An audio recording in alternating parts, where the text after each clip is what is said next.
होता बुलाते हैं वहां और वहां कोई भी कतल कर सकता है। वहां बुलाते हैं इसलिए केसेस में केसेस देना 11 एक्शन पर्चा करवा दिया। ये इस तरह के केसेस है। मकसद से केसेस नहीं है, मकसद ये है कि बातों को जेल में डाल दें इसको और मैं इसको जिस कतल करता हूँ।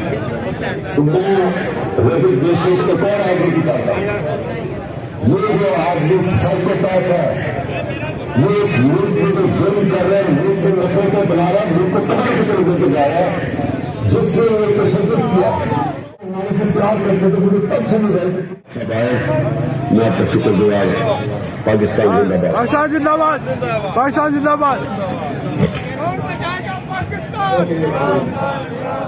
कौन बचाएगा पाकिस्तान?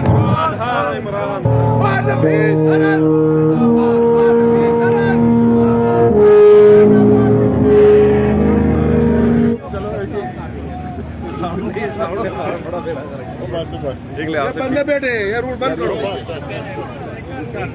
बंदे बैठे, बंदे क्यों नहीं? बस भाई